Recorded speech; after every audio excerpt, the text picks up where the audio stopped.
방금 전에 한우회계법인과 협약식을 마치고 방금 우리 한우회계법인의 신성섭 대표님을 모셨습니다. 대표님 안녕하십니까? 예, 안녕하십니까. 반갑습니다. 저 상속세 분야에서 우리 다양한 실무 경험을 바탕으로 AI 기반 플랫폼 등 또 디지털화에 앞장서시고 또 늘 새로운 것에 대해서 도전을 즐겨하시는 우리 나철호 대표님 만나 뵙게 돼서 영광으로 생각하고 있습니다. 아유, 별 말씀이요. 우리 한우회계법인에서 제가 회계사를 첫 시작했고 저에게 큰 가르침을 주신 대표님을 저희 법인에서 모시고 이렇게 이 코너를 진행할 수 있어서 더 큰 영광입니다. 아유, 감사합니다. 야, 우리 한우회계법인 작년에 만 20주년이 됐고 우리가 21주년이시죠? 예, 그렇습니다. 예, 벌써 이제 회계사 수가 350명에 육박을 하고 전체 회계법인 중에서도 넘버 7이 되었습니다. 우리 한우회계법인에 대해서 간단히 소개 부탁드리겠습니다. 예, 감사합니다. 한우회계법인은 2003년 12월에 설립이 됐습니다. 올해로 21년 차를 맞고 또 부산, 창원, 또 대전, 광주 이제 4개 지점을 포함해서 공인회계사 수가 350명. 아유, 대단하십니다. 총 예. 전문가 620명의 예. 7위, 업계 7위. 럭키 세븐. 예. 럭키 예, 세븐. 감사드립니다. 예. 주요 업무는 뭐 회계 감사, 예. 회계 자문 서비스, 세무 자문 서비스업 등을 제공하고 있습니다. 또 지속적인 매출 성장뿐만 아니라 사회적인 부분에 대해서도 많은 관심을 가지고 있습니다. 그래서 뭐 2023년에 ESG 센터가 설립되었고 장애인 체육 선수단의 운영과 월드비전 등 뭐 작지만 기부 활동에도 조금씩 최선을 다하고 있습니다. 중견 회계법인 중에서도 이제 가장 맞습니다. 맞습니다. 품질 관리를 바탕으로 업무 분야에 있어서 품질을 최우선으로 하는 정책을 목표로 하고 있습니다. 앞으로도 한울에 대해서 많은 관심, 사랑 부탁드립니다. 알겠습니다. 당연합니다. 제가 한울맨이지 않습니까? 한울이 중견 회계법인 중에서도 가장 우리 젊은 회계사들이 선호하고 굉장히 이미지가 제일 좋은 회계법인으로 알고 있습니다. 아무튼 대표님 모시고 하나하나씩 진행해 보도록 하겠습니다. 최근에 상속증에 관련해서 정부의 세법 개정안이 있었습니다. 첫 번째는 상속세 최고세율을 50%에서 40% 인하를 하자. 두 번째는 상속공제를 좀 조정을 하자. 예를 들어서 자녀공제 5천만 원에서 5억으로. 예를 들어서 자녀가 2명인 경우에는 5억 곱하기 2 하니까 10억에다가 기초공제 2억, 12억에다가 배우자가 살아있으면 최소공제 5억 해서 17억이지 않습니까? 그래서 10억에서 17억으로 올리는 안을 정부에서 제시를 했습니다. 현재 여야 정부의 입장이 각각 지금 상이한데요. 우리 대표님께서는 의견이 어떠신가요? 저는 우선 비합리적인 상속세 공제 한도 부분에 대해서 한번 이야기하겠습니다. 비합리적이다. 비합리적이다. 상속세가 이제 1950년에 도입이 되지 않았습니까? 그랬습니까? 그동안 이제 한 여러 차례에 걸쳐서 소규모의 조정은 있었습니다. 그렇지만 이제 우리가 지금 주목할 만한 변화가 1996년에 6년. 그럼 한 30년 전. 그렇죠. 27년 전이죠. 27년 전. 1996년 8월 1일자로 8월 1일자. KBS 뉴스에 이제 이런 기사가 나왔습니다. 그렇습니까? 그러니까 상속세법이 1950년에 개정된 이래 46년 만에 대대적인 수술을 한다. 96년 뉴스에. 그렇죠. 그러면서 이제 상속재산 10억까지는 세금을 한 푼도 내지 않는다라는 KBS 메인 앵커의 목소리가 아주 지금 선명하게 제가 며칠 전에 봤던 그 당시에 이제 일괄 공제 5억 원이 신설이 됐습니다. 맞습니다. 그랬구나. 그리고 이제 뭐 기존 항목별 공제에 대해서는 이제 부분적인 조정이 조금 있었습니다. 근데 당시 이제 우리나라의 경제 상황을 보면은 강남에서 가장 핫했던 음마아파트 시세가 한 2억 원 정도 했습니다. 그 당시에 2억밖에 안 했습니까? 근데 지금 시대로 보면은 26억에서 30억, 그러니까 한 13배에서 15배 정도가 그런 상황입니다. 그렇구나. 그리고 이제 한편으로 이제 경제 지표에 대해서 한번 좀 살펴보도록 하겠습니다. 96년 당시에 우리나라 네. 총생산 GDP. 예, 예, GDP가 GDP. 예. 5,600억 달러에서 예. 2023년에 약 2조 4천억 달러로 어이구 한 4배 정도 됩니까? 한 4.5배 정도 늘어났습니다. 4.5배 정도. 예, 예. 그다음에 1인당 GNP라고 하죠. 예. 1인당 국민 총생산, 국민 총소득이죠. 소득. 예, 예. GNI. GNI. GNI. 예.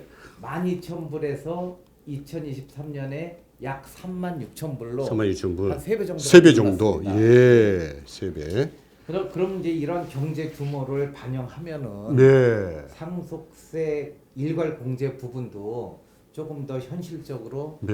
대폭적인 조정이 예. 좀 필요하지 않나 이런 생각이 듭니다. 아, 예. 그래서 뭐 정부의 정책 목표가 안정적인 중산층 육성에 있다라고 하면 물가 상승이나 이제 우리나라의 경제 성장의 규모를 고려해 보면 네. 뭐 제 생각으로는 최소 30억에서 50억 정도 구간은 예. 상속세를 물리지 않는 것이 네. 현실적이지 않나 이런 아. 생각을 해보게 됐습니다. 그러면 대표님 현재 10억인데 30억, 50억이면 지금보다도 한 3배에서 한 5배 정도. 예. 그 뭐 정도? 저는 이제 예. 그렇게 생각하는 주요 근거로 예. 제가 요즘 챗 GPT를 많이 하고 있습니다. 그래서 챗 GPT한테 한번 물어봤습니다. 예, 그래서 96년에 소비자 물가 상승을 100으로 놓고 예.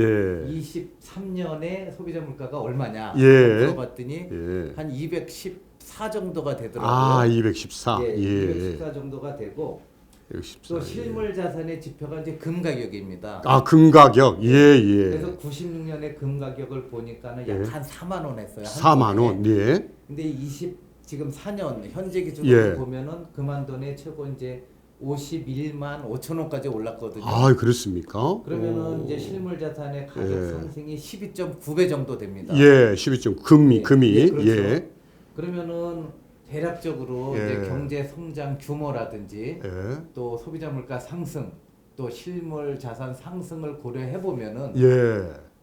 96년에 이제 최소 면제점인 그 10억보다는 예. 30억, 50억도 예. 낮은 수준이라고 저는 생각이 됩니다. 아, 예. 그래서 이런 그 실물 경기의 그 네. 성장을 반영해서 예. 적정하게 일괄 공제 부분도 현실에 예. 맞게 조정이 돼야 되지 않나 예. 그렇게 생각이 됩니다. 아유, 그러시. 그럼 대표님, 금이 예를 들어서 4만 원에서 51만 원 12.9배가 올랐고 음마 아파트도 비슷하게 오른 것 같습니다. 음마 아파트도 지금 시세로 보면은 예. 13에서 15배 정도가 올랐기 때문에 아. 결국은 금 가격 상승과 또 부동산 가격 상승이 거의 비율적으로 보면 예. 제 생각에는 한 12배 정도는 오르지 않았나. 아, 이렇게 그렇게 보시구나. 되는데 예. 그렇다고 해서 뭐 일괄 공제를 12배 올려버리면은 예. 그거는 또 문제가 있으니 120억. 예, 예, 예, 예. 적절한 수준에서 제 예. 생각은 과거의 면세점이 10억이었다라고 하면 예. 27년 만에 이게 어찌 보면 조정이거든요. 예. 그래서 최소 이 면세점 구간이 중산층 규모가 저는 30에서 50억 정도 수준에서 예. 결정되는 것이 합리적이지 않나 이제 그런 생각을 좀 하게 됐습니다. 예, 아주 좋은 의견이십니다. 예. 자, 그 다음에 저희가 현행 증여세는요, 취득자인 수중자를 과세로 계산한 취득과세입니다. 상속세는 상속재산을 취득을 하는 상속인이 아니라 피상속인을 기준으로 계산하는 유산세 방식이지 않습니까? 그래서 저희는 유산세 방식을 선택하다 보니까 늘 이중과세 이슈가 있다.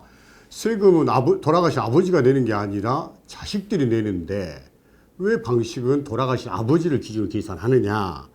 그래서 유산세에서 유산취득세 방식 전환에 따른 의견 등이 각계에서 많이 나오고 있습니다. 현재 유산세에서 유산취득세 전환에 따른 도입에 대한 우리 대표님 의견은 어떠신가요? 예, 저는 우선적으로 지금 현행 유산세 체계가 네. 왜 조세 저항을 불러오고 있는지 그 사유에 대해서 먼저 한번 생각을 해보고자 합니다. 네. 지금 유산세 체계는 피상속인 그러니까 이제 돌아가신 분의 기준이잖아요. 예, 전부 맞습니다. 다. 예. 그래서 상속세산 이제 전체에 대해서 이제 단위를 단일 세율 체계를 이제 적용하고 있죠. 예. 근데 가장 큰 문제점은 이제 뭐냐면은 돌아가신 분은 말이 없는데 예. 모든 입증 책임을 상속인들에게 전가하는 것이 예. 가장 큰 문제 아닌가 생각이 됩니다. 아. 그 입증 책임을 과세당국이 져야 되는데 네. 이거를 어찌 보면 행정 편의주의적인 발상일 수도 있고 예, 예. 이 입증 책임을 내역도 다 잘 모르는 예. 상속인들에게 전가하는 것이 예, 예. 그 조세 저항을 불러오는 원인 아닌가 아. 이런 생각이 들고요. 아, 그러시구나. 그래서 예. 그 조세 저항의 원인에 대해서 일단 한번 몇 가지로 한번 예. 요약을 한번 해보도록 하겠습니다. 네. 그러니까 첫 번째가 이제 부담의 불공정성이라고 일단 할 수가 있습니다. 예. 부담의 그러니까 불공정성. 상속인들은 이제 예. 본래 자신이 받은 만큼 예. 이 부분에 대해서 세금을 납부하면은 아무 문제가 없는데 네. 뭐 유산세는 지금 이제 상속받은 금액이 적다 하더라도 예. 전체 상속 재산에 대해서 맞습니다. 이제 예. 그 세율이 부과되다 보니 예. 이제 상속인 입장에서는 예. 내가 받지도 않았는데 예. 왜 그만큼 세금을 물어야 되냐 네. 이런 불만들이 조금 있을 수가 있고 네. 이제 두 번째는 이제 네. 고율의 세부담입니다. 그 우리나라 유산세 최고 세율이 50% OECD 죠? 중에서도 최고 높은 편에 속하죠. 맞습니다. 거의 50% 예, 때문에. 예. 그래서 어찌 보면은 예. 이제 OECD 국가 평균에 비해서 예. 조금 너무 과도한 측면이 있기 때문에 예. 또 이제 상속인이 세금을 감당하기 어렵게 하고 또 이제 이러한 부분이 예. 조세 저항의 원인이 될 수 있습니다. 예. 또 이제 세 번째는 이제 자산의 유동성 부분인데요. 예. 대부분의 상속 재산이 예. 실물 자산으로 받는 경우가 많지 않습니까? 현실적으로. 그렇습니다. 그렇습니다. 그러면 이제 상속세를 내기 위해서 이 재산을 처분을 해야 되는데 네.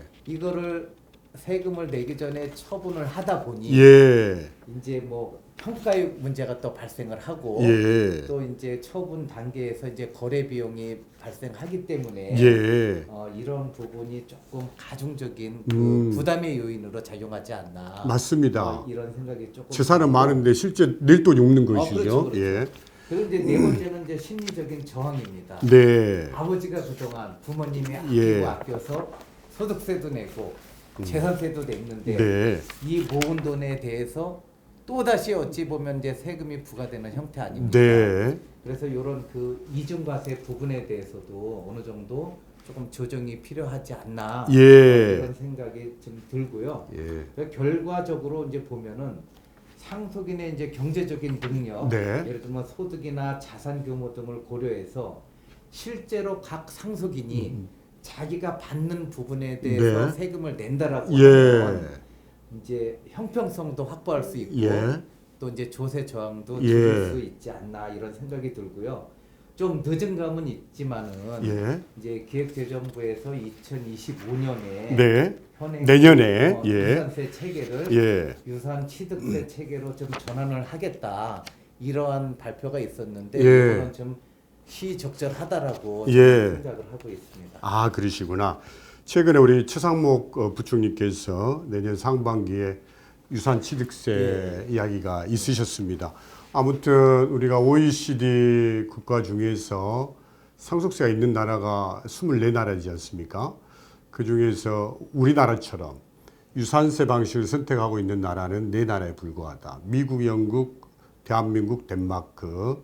그래서 저도 개인적으로 유산세, 유산취득세 방식은 여야정을 넘어서 세무 전문가로서 납세 의무자와 그다음 과세 대상, 과세 표준을 동일하게 하는 것이 논리적이다. 그런 이야기를 첨언을 하고 싶습니다. 예, 감사합니다, 대표님. 자, 다음 질문은요. 자, 대표님께서는 우리 회계사업계의 최고의 전문가이십니다. 우리나라 현재 상속증여의 문제점, 그 중에서 가장 시급하게 개선돼야 될 사항이 무엇인지. 예. 일단 대부분의 문제점은 조금 전에 설명이 된 것 같고 예. 다시 한번 이제 요약을 하면 이제 가장 큰 문제점으로 이제 이중 과세에 대한 문제를 어떻게 부분적으로 해소할 거냐. 네, 예. 그다음에 이제 경제 상황을 반영한 예. 이 공제 한도를 예. 어떻게 좀 조정을 해줄 거냐. 예. 그리고 이제 마지막으로 이제 유산세 방식의 문제점을 어떻게 해결할 거냐. 예. 이제 그렇게 요약을 드리고 싶고요. 예. 우선적으로 이제 이중과세 논란에 대한 그 심리적 저항, 요 부분에 대해서는 약간의 해소책이 좀 필요하리라고 생각합니다. 예. 일단 뭐 상속인들이 이제 가장 느끼는 게 예. 부모 세대인 그 피상속인께서 네. 생애 동안 어쨌든 소득세 재산세 충분히 다 냈는데 네. 그럼에도 불구하고 또 상속세율이 최고 50%로 또다시 과세한다는 거에 예. 대해서 어쨌든 심리적인 저항은 있을 수밖에 없다. 있을 수밖에 없다. 예. 그렇기 때문에 예. 이제 이런 부분을 어떻게 좀 완화를 시켜줄 거냐 이런 부분에 대한 고려가 좀 필요하다라고 생각이 됩니다. 네. 그래서 이제 우선적으로 이제 예. 1996년에 이제 저희가 그 상속 공제가 이제 개편이 된 이래로 그렇죠. 예. 27년 동안 한 번도 개편이 없었는데 예. 10억에서 쭉 간 거죠. 그렇죠. 예. 그러면 우리나라의 경제 그 성장이라든지 또 물가 상승률을 고려할 때 1996년에는 중산층의 기준이 아파트 5채였는데 예를 들면 예를 들면 지금은 한 채도 안 된다라는 것이 그러니까 예. 이제 국민적인 관점, 또 예. 납세자 관점에서 이게 적절할지 예. 이 부분에 대한 한 번쯤의 고민은 네. 정부에서도 좀 필요하리라 이렇게 생각이 되고요. 예. 두 번째로는 소득이 있는 곳에 네. 과세가 되어야 합당하지 않나. 예. 이 부분은 상속인이 본인들이 받은 만큼 예. 그 받은 범위 내에서 그러니까, 세금을 내는 예. 유산세 취득 취득, 방식으로 예. 이 변경이 좀 하루 빨리 네, 예. 이루어져야 되지 않나 이제 그런 생각을 많이 하고 있습니다. 네. 이런 방향으로 개편이 된다라고 하면 네. 아무래도 조세 저항이 조금 더 줄고 예. 또 중산층도 조금 더 범위가 넓어지지 않을까 예. 이런 생각을 좀 해보게 되었습니다. 아이 그러시구나. 예. 저도 이 조세 세금이라는 것은 사실은 기분 좋게 내야 되지 않습니까? 그렇죠. 예. 그래서 납세자의 어떤 예측 가능성, 그 다음에 실제 납세 의무자 기준으로 계산하는 방식 등이 있어야지만이 우리 대표님 말씀하신 것처럼 조세 저항이 없어지고 조세에 대한 순응이 발생이 돼서 국민 차원에서는 기분 좋게 납부를 하지 않을까. 오히려 그렇게 내는 것이 세수 입장에서 더 많이 걷지 않을까 싶습니다. 저도 뭐 그렇게 생각합니다. 예.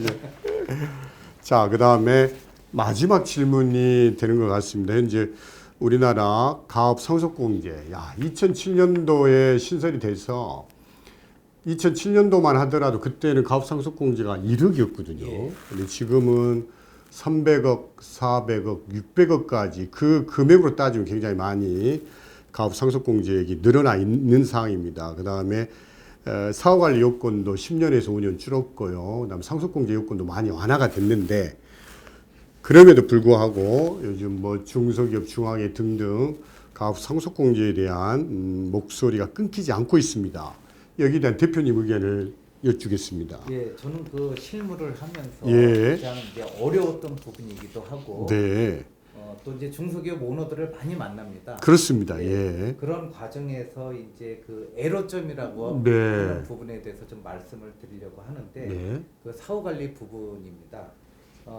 지금 이제 그 사후관리의 이제 핵심이 예. 이제 자산의 40% 이상을 처분했냐, 맞습니다. 또 이제 예. 가업에 종사하느냐, 하느냐, 그 다음에 이제 예. 지분이 감소했냐, 했느냐, 예, 그리고 마지막으로 이제 5년간의 예, 정규직 및 총급여액의 전체 평균이 예, 기준 대비 90% 90%, 미만이냐, 예, 이제 예, 이런 것들을 판단해가지고 이제 추징세액을 물리게 돼 있습니다. 예, 맞습니다. 근데 이제 실무적으로 제가 이제 그 중소기업 오너들이나 이제 담당자들을 만났을 때 네. 가장 어려워하는 부분이 예, 이 5년간의 정규직 인원의 유지하고 총급여의 유지입니다. 5년간이 그렇죠. 과거에는 10년이었는데 예. 이제 5년으로 줄긴 했지만 예, 예.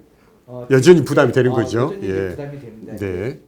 예를 들면 이제 상속 개시된 사업년도 말부터 이제 5년간 따지지 않습니까? 예, 그렇습니다. 그래서 이제 정규직 근로자 수의 평균이 기준 예. 대비 90% 이하냐, 예. 미만이냐. 그다음에 또 총급여 평균이 예, 기준 연도 대비 뭐 90% 미만이냐. 예. 이제 이게 이제 관건인데요. 예, 현실적으로 이제 중소 제조업들을 많이 가보면 예, 해당 사업장 근처에서 사람을 구할 수가 없어요. 진짜 인력 확보에 이제 어려움 때문에 예. 이제 대부분 중소 제조업 오너분들이 예, 자동화에 많은 공을 들이고 예, 있습니다. 예. 그래서 이제 저는 이제 이러한 요인을 좀 감안하면 네. 사후 관리 요건에 대해서는 90%에서 조금 더 하향 조정이 필요하다라고 생각을 합니다. 아, 예를 그러신가요? 들면 예. 이제 80% 또는 70%까지도 저는 용인해 줘야 되지 않냐. 아, 그리고 또 70%까지. 예를 들면 이제 자동화를 고려해서 예. 예. 인원이 감소되는 부분만큼은 예. 조금 요건을 완화해 줘야 되는 거 아니냐. 이제 왜 이런 말씀을 드리냐면 예. 뭐 수도권을 벗어나면은 현실적으로 생산직의 인원 구하는 거는 예. 현실적으로 너무나 어렵습니다. 예. 그래서 이제 이런 부분에 대해서 어떤 이제 경직된 비율의 유지보다는 네. 이제 주된 업종이 유지되고 있다라고 판단이 되면 예. 좀 이런 부분은 탄력적으로 네. 운영하는 것이 이제 가업상속 공제에 예. 좀 효율적으로 예. 운영이 되지 않을까 이런 생각을 많이 해보고 네. 이런 이야기들을 이제 중소기업 오너분들이 많이 또 하고 있고 또 네. 이런 부분 때문에 이 가업상속 공제에 대해서 많이 좀 꺼려하시는 요인이기도 합니다. 예. 아이, 그러시구나. 저희가 그 사후 관리의 어떤 문제점에 대해서 대표님께서 정확히 말씀해 주셨고, 근데 일각견에서는 이런 또 의견이 있는 것 같아요. 사후 관리 요건이 빡센 게 아니라 이거를 승계받은 상속인들의 의지가 약한 거 아니냐. 그런 이야기가 있는데 거기에 대해서 혹시 어떻게 뭐 생각하세요? 사실 뭐 예. 이제 기존에 제조업을 하시는 분들의 예. 이제 오너분들의 가장 큰 걱정 중에 하나가 2세들이 이거를 뭐 그러니까요. 힘든 일을 안 하려고 안 하려고 그런 하는. 요인들도 상당히 많습니다. 예. 그럼에도 불구하고 예. 유지가 돼야 된다라고 한다면 예. 최소한 이런 사후 관리 요건 정도는 조금 그래도 완화가 돼야지 예. 이게 지속 가능하게 예. 또 중소 중견기업들이 가업 승계가 이루어지지 않을까 예. 이제 그런 생각들을 좀 또 많이 하게 됩니다. 예, 알겠습니다. 자, 우리가 이렇게 해서 우리 대표님 모시고 한 22분여 진행을 지금 했습니다. 오늘은 전문가가 전문가에 묻다. 제 한울회계법인의 신성섭 대표님과 함께 했습니다. 우리 대표님과 한울회계법인의 건승을 기원하겠습니다. 예, 오늘 뭐 이렇게 좋은 자리 만들어 주셔서 정말 아이고, 별 감사드립니다. 말씀이요. 예. 우리 나 대표님께서는 또 실무적으로 이제 좋은 의견들 잘 취합하셔가지고 예. 이제 정책 당국에도 적극적인 제안을 네. 조금 해주십사 예. 이런 말씀을 드리고요.